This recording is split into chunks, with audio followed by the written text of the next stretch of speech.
The Moving Iron Podcast is brought to you by these great sponsors. Are you looking to value your equipment more accurately, target the right buyers and close more deals, reach your ideal customer? Then look no further. Fusable isn't just about ag data, it's about action. Our best-in-class solution empowers you to value your equipment accurately, make informed decisions, and find the perfect prospects. Ignite your dealership's growth at fusable.com/movingiron-podcast. Out in the field, every decision counts. You wouldn't plant without testing your soil, so why would you prospect blind? Introducing EDA, your one-stop shop for ag equipment intel. EDA goes beyond specs and prices.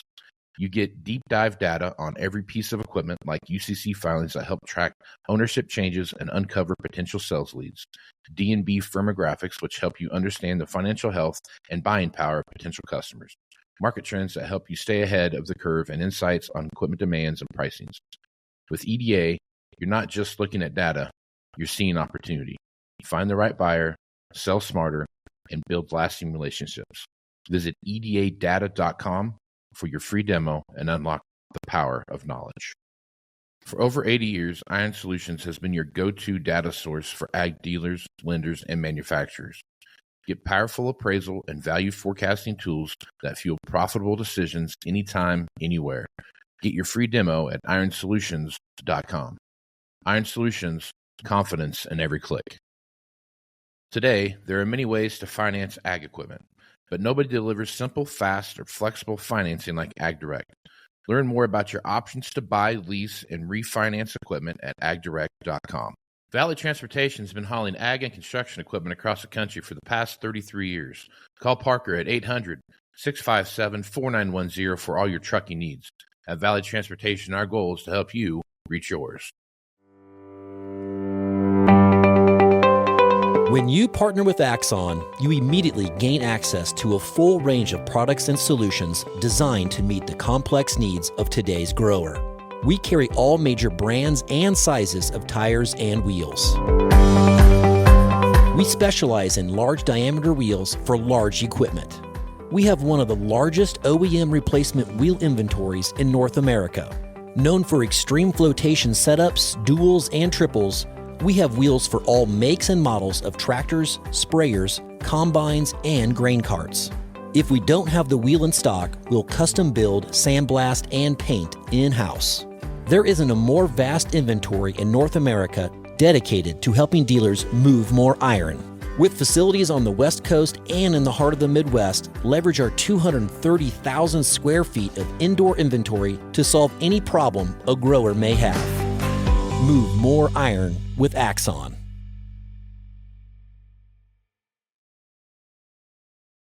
Moving iron in the 21st century. Hard-working people working hard for you and me. Moving iron time and time again. Through the years you'll find us here. Moving iron. Hello and welcome to the Moving Iron Podcast. I've got a couple guests here from Atlantic and Southern Equipment, and I got Ben Land and John Hoffman. Guys, how you doing? Good. Great. Doing good, man. Doing good. Probably the easiest way to do this. I mean, John, you've been on here before, but both of you guys, Ben, I'll start with you first. Outline what you do for Atlantic and Southern and what your position there is. Okay. I work with a sales side of our organization. Been on board with Atlantic and Southern. They started up right at the end of 2009, and I came on board just after that in 2010 as the sales manager, and I've continued in that role with our sales team. We've grown quite a bit, as you can imagine, over 14, getting close to 15 years now. So I actually work on the sales side alongside of John. We've got a couple other managers that jump in and help us on different products with different sales reps, different sales forces. But I guess it all kind of rolls up or it rolls down, whichever the case may be. We're responsible for sales, so that's what we do. And of course, there's certainly always product support coordination tied in there as well. But that's more from a one-off perspective. And so we're in charge of sales. We're in charge of whole goods inventory, and lots of our numbers and our metrics on the sales side of our organization. Right on. All right, John, what's your role? I got a couple different roles, as you know, but I've been with Atlantic and Southern a little over 8 years. Prior to that, I had about 30 years with AGCO. I was hired as the used equipment manager, and I would still say that's my number one focus. I've got a couple other things that I do, if you will. Number one being I do go to North Carolina and I help out with our 2 stores up here from both the sales as well as a product support standpoint when I'm needed. As you know, with used equipment, you do have a very close relationship with the product support group as far as reconditioning, things such as that. So for me, it's a couple different roles, but they all do tie together. But yeah, that's it. Okay. Let's do real quick. Let's take a look at your territory. What territory you guys are covering? What's the geographical area that you're covering? Casey, we started out with Georgia and Alabama as an AGCO dealer. Of course, they've gone to a PAR assignment now, so it's changed a little bit. However, we still have field service techs in the territory. So we've got primarily in South Georgia, also in Southern and far Northern Alabama, the Florida Panhandle. We do a good bit of business. And then when you go up into the Carolinas, where John is actually located now, the eastern side of North Carolina, covering from about Raleigh over to the coast. So pretty stretched out geographic territory, but certainly the fun thing about it is we got a lot of really good people on the ground in the field, and they help keep us running. Yeah. So at that level of area that you're covering, you guys have a fair amount of diversity as far as crop mix goes? Yes, sir. Absolutely. And you'll find one year crops will be great in South Georgia.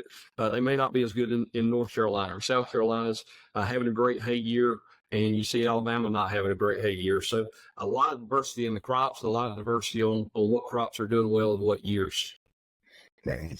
So diverse crops means that there's a lot of different stuff coming at you. So from a used equipment standpoint, John, talk a little bit about what you see coming right now as far as your inventory mix goes. I'd say right now we're starting to get with the new introduction, or with the introduction of the new Fendt Rogators, which came out last year. We did have a number of people that upgraded to the new units. We took in a lot of Rogator trades. We've got plenty right now, if you know of anybody that's looking for some. The business has slowed down a little bit. We had some great years in 2022 and even in 23. This year is, it's not quite as hot, but we're still thinking it's going to pick up. But I'd say right now we have a lot of interest in big tractors, not so much interest from our area in North Carolina in the smaller tractors, and even the hay hasn't really even started to fire up yet. But I do see a lot of interest in big tractors and Rogators.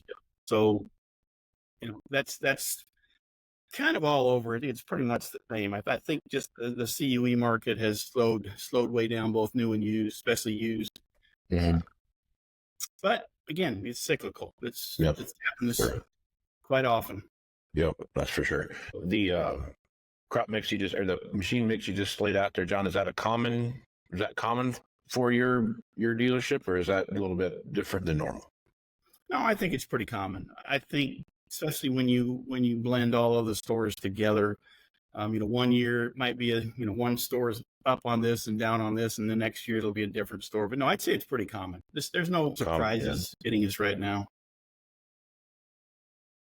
Yeah. All right. So let's talk a little bit about the sales side. Ben, as you're looking at what's going on the overarching marketplace right now, where commodity prices are, we've had an incredible run on corn and soybeans here of late. Seeing, some big upside moves here. You look at cotton market right now, it's kind of ho-hum, it's not the best it's ever been. But as you're looking at that interest rates and price machine and all, blah, blah, blah, all the same stuff that everybody looks at every time they have this conversation, as you see your marketplace right now, what are some of the struggles you see right now as you talk to your customer base, and what are some of the things you're trying to work through as a dealership? Good question. Well, the biggest thing we're seeing right now, Casey, is really a lot of there's still a lot of renewed excitement on the Fent product. A lot of folks want to see it, what it'll do. It's something different. I think AGCO has certainly done a good job here of being okay being different, being okay being diverse, being okay being a product that's built in Germany, and it's done well for us so far. That itself has overcome a lot of obstacles, to include price increases, some of the declining finance rates we've seen. Those things, the rates maybe don't bounce back. Who knows? You hear both sides of it, whether they're going to do better, not do better. But the fact of the matter is, with good commodities, bad commodities, customers are still need to run equipment. So I think for us, and what we're seeing and what we're hearing right now, especially the last 30 days, is customers are still looking for a dealer that's going to service them, that's going to be there with parts. It is a piece of the business that we have to be really careful with and really stay focused on. And a lot of times as a dealership, we do get excited about the sales business. We do get excited when you have the big order signed, and the adrenaline gets to pumping. But when the boots meet the ground and things have to go, you got to make sure you're supporting that customer no matter what. A lot of conversation going on internally with us on what we do to do this thing better. We feel like we got really good people in place.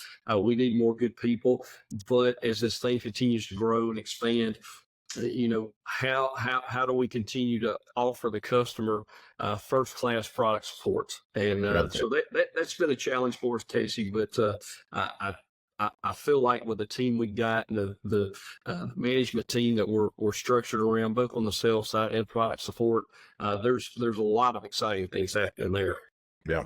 It's the old adage: salespeople can sell the first one, but the parts and service sell everything after that. I think that's a key point you made right there when you're looking at your overall sales team. You got to have a good product support team behind that. And I think that's such a pivotal part in growing any business, especially in the equipment side. Absolutely. For sure. All right, John. So now you're looking at what's going on the used equipment side. You kind of laid out here. You people looking at tractors, people looking at sprayers.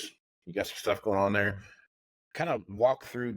Is there a specific hour range your folks are looking at more than others, or is it kind of across the board, spectrum wise, that we're looking at? That are looking at used equipment hours. Yeah.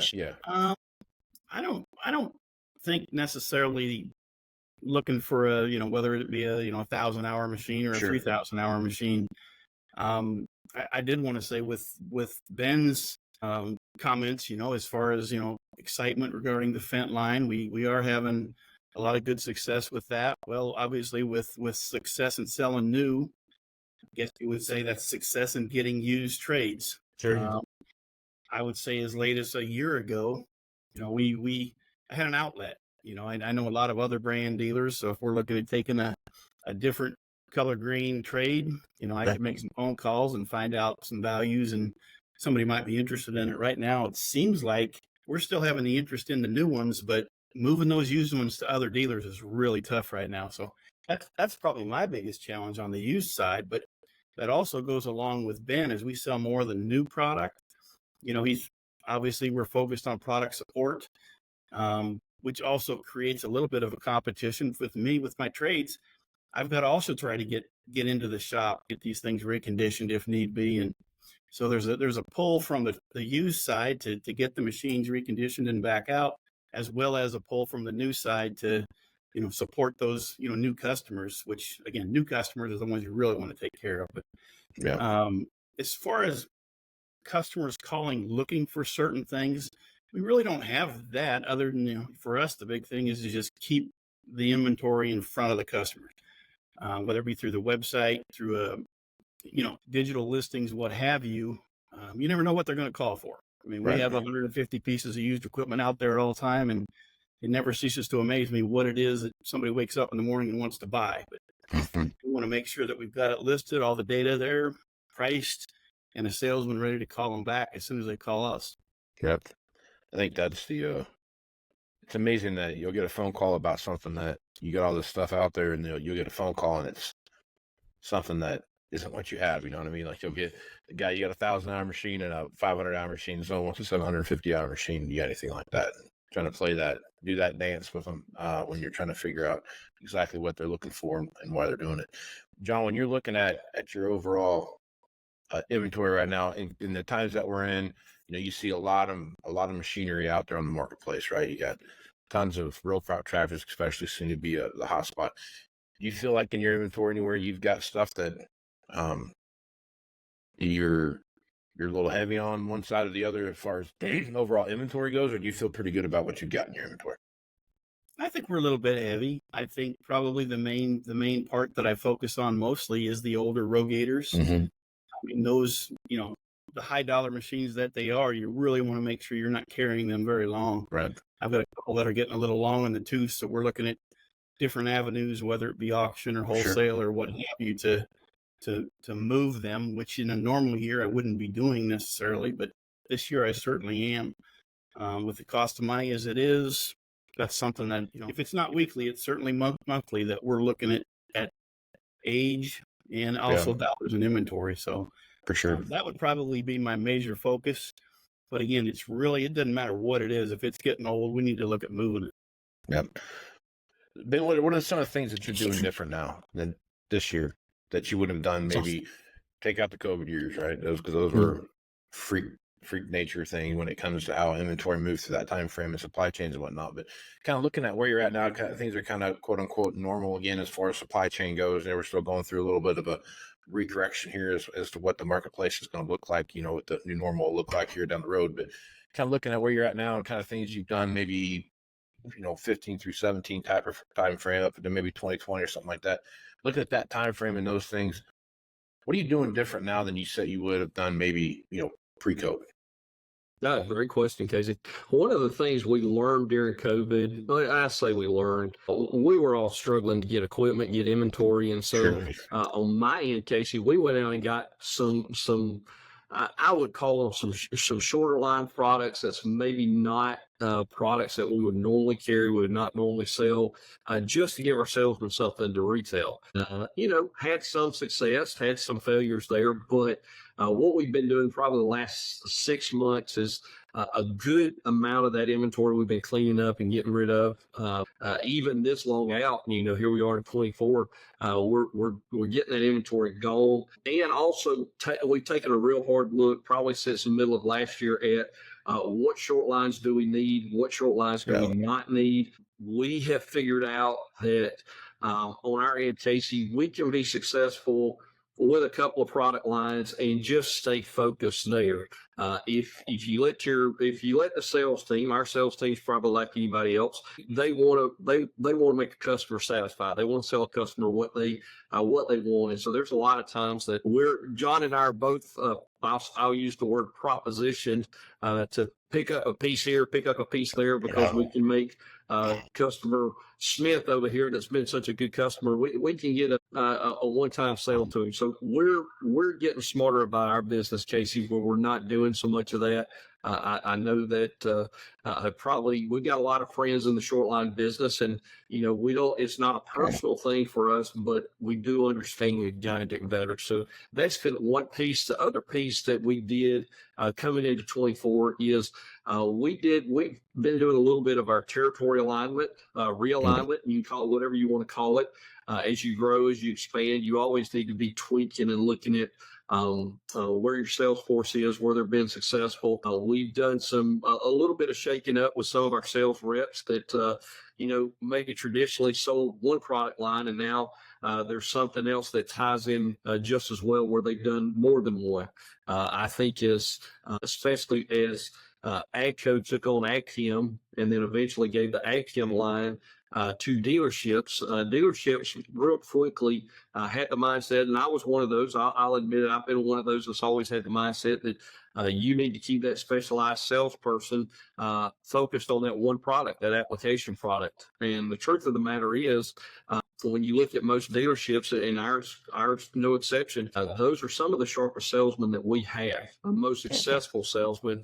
They've done it for a long time. They've been successful in the application business. And when you give them an opportunity to sell a product, such as the Fendt tractor, that's something they can believe in. But it seems like it's going to be something that's going to do well for us. So again, Casey, I'm one of those that don't like change if we can help it. But there have been some things like that we've looked at that I think going down the road is going to help make us a little more successful and able to do things more efficiently. And that's kind of been our conversations with our sales force is we got to be more efficient, less windshield time, more on the farm opportunity with the customers we are calling on, and keep them in that geographic area sales was located in. So those are a couple of things we've been working on.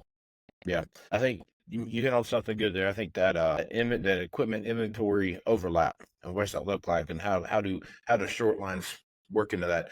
I worked for dealerships in the past, and I've been around dealerships in the past that they might carry 4 of the same things by different people, right? Box drills is typically one of those things, right? Main line box drill, and you got 2 or 3 other short lines out there because this customer likes this one, that guy likes this one, so on and so forth. And next thing you know, it's not so much carrying the machines that's the bad deal. It's the parts that come along with it that you have to now stock that support those things. And I think that's such a key standing of what you're getting into when you go down that short line path. I think the other side of it too is when you're looking at the long-term viability of your customer base, just like you hit on there. I think the one thing about those guys that have specialized on the application side of the business, I've had to work with those ASPs out there, those ag service providers, those co-ops, and those kind of things. They have a different mindset than a lot of other customers might have when it comes to what they're looking at, because they're looking at a per acre, per hour, per customer, or per employee kind of breakdown, and they're trying to get that machine across as many acres as possible so they can spread that cost out there. It's a different conversation they're used to, and I think a lot of folks, when they kind of transition into that full line approach to that, they're talking with a larger producer or any other producer for that matter out there, that conversation is different, and you see that business relationship start to transform a little bit. And I think you made a good point there, where bringing someone in like that's kind of got that more business-minded approach to what they're doing instead of just that relationship type of approach makes a big difference in how those customers react to those salespeople. Absolutely.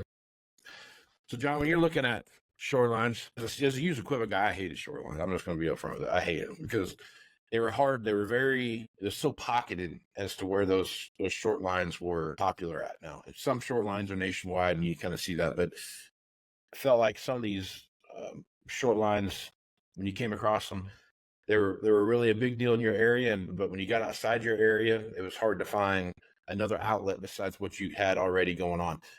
What's been your experience with that, and how have you approached the short line used business?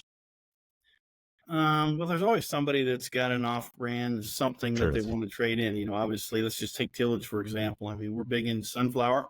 Sunflower's got a whole range of tillage equipment, but there are many, many brands of tillage equipment, from green to blue to yellow to whatever. And somebody will say, well, I want to trade this high dollar vertical till from some other brand for a nice new sunflower. Well, to them, it is a real high dollar piece, but I've never seen it before.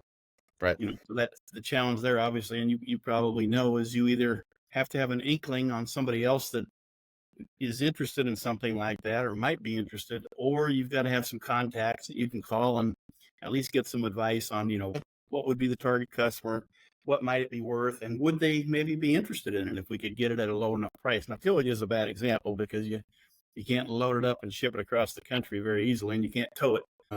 It has to be disassembled and what have you. So there's a few extra things there, but just in general, it's all the same. I try to be selective. It's kind of like, somebody that wants to trade a piece of equipment. I don't care what brand it is that's kind of dilapidated and falling apart. I look at that kind of the same way as I do some sunflower or some short lines. Yeah. I mean, what are the chances that we can sell it? I always put it to the salesman that want to take it on trade. I mean, what's your comfort level as far as being able to turn it, trade it? How soon? And can we make a profit? If I start to feel a little bit of I don't know, well, then my feeling goes pretty much the same thing. I say, well, I don't know. And there are some things that we just flat out won't take. Or if you put the number low enough, we might have something in our back pocket where we know we can just move it along if we get it at a low enough price. But I do look, and right now it's even closer than it ever has been, just because of the inventory that we do have. We look real close. Yeah. Well, Casey, one of the other things that we found too is, even with the success of the internet, even the older generation, they've got somebody in the family that can go online and sell them any piece of equipment they've got in the backyard or on the farm. Sure.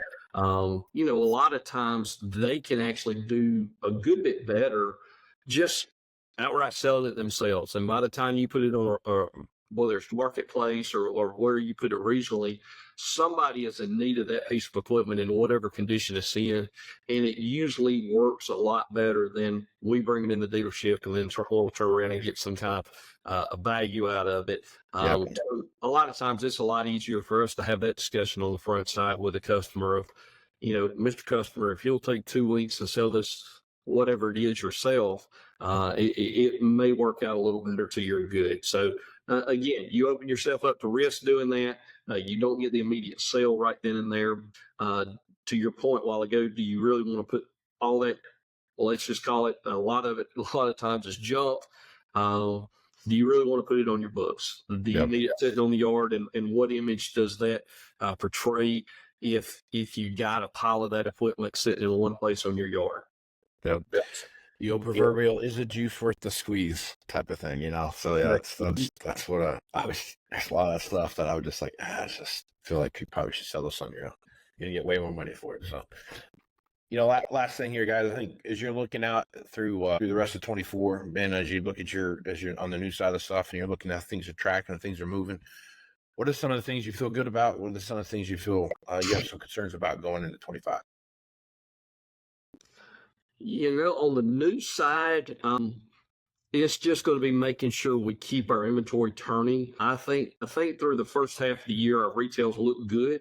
I feel good about what we've got. I know there's some dealers, including ourselves, that have taken more of a conservative approach on future orders. I think we've all figured out all that buying that you were talking about a while ago that happened during COVID, and given the manufacturers 50 POs for some just blank spot you wanted to hold in line, that's just not smart business anymore. So I've been a lot more calculated on what we're doing, watching these inventory turns. So on my end, Casey, I think that the inventory itself and the focus we've got now through the end of the year, I think, get everything right sized. But I feel a lot better about where we are right now versus where we were January 1 or even go back the middle of last year. So I think those pieces are beginning to correct themselves especially on the new inventory side. We're becoming smarter how we do business, so that's good for all of us. But what's going to keep us awake at night? I think it's just when you got the sales force and they're hungry and they want to sell, it's just making sure we got the right product on the ground at the time they need it, where they can get that retail sale and not lose it. Okay. Good points there, man. I agree with everything you said, because that's the same thing. You got to have the stuff you need where you need to have it at so people can make sure they move it, but you also need to be able to make sure you have the programs and all the other things that go along with it to help get that over the top. So, especially the market we're in right now. So, John, as you look at your used equipment stuff, looking through used equipment, as you see things now, I've got plenty of concerns about various things, and I could talk today for days about that. But I guess as you're looking at what's going on in your used equipment market space, what are you excited about? And what are you kind of worried about here as you look out through the rest of 24? I think it's a combination of things. One thing we are doing right now, I'm able to bring on some additional people to help me with the processes. I mean, right now is a time we've got to get smarter about how we do things going forward. At the same time, we're having to look at other avenues such as auctions or what have you to move out some of this old equipment. So we're doing it twofold. I'm focusing more on how to move what we've got, but we've got some younger folks that have come in to help try to streamline the processes going forward. I mean, it's a different world, and it'll be a different world next year. Yeah. But again, as long as we have the right, like I said, processes and systems, and we can communicate those to our salesmen in a way that they understand it, and they believe in it.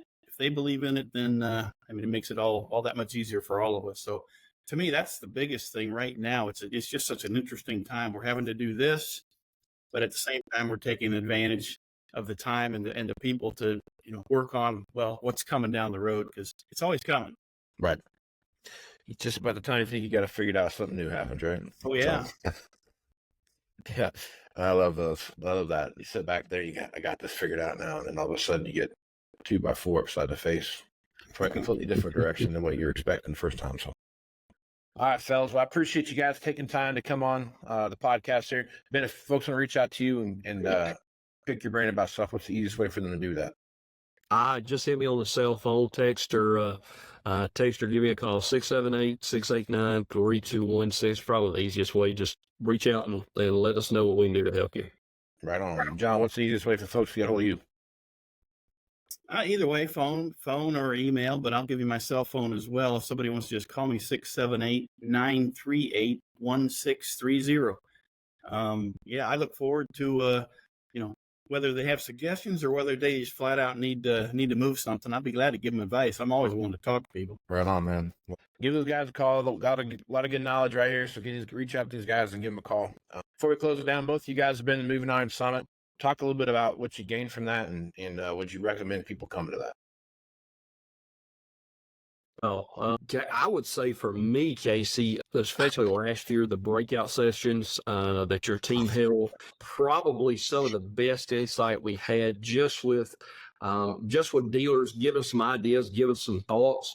I think between John and I, we had 5 or 6 different outlines on several different topics to include how we rebuild our trade-in process, and we still work through that on our end, but a lot of really, really good ideas coming from dealers that carry different brands. It's not something we normally have when you go to the manufacturer meetings, because we're all alike, we're all the same color at that place. But I think when you get out and you get in the mix like you have there, Casey, and you get a good variety there.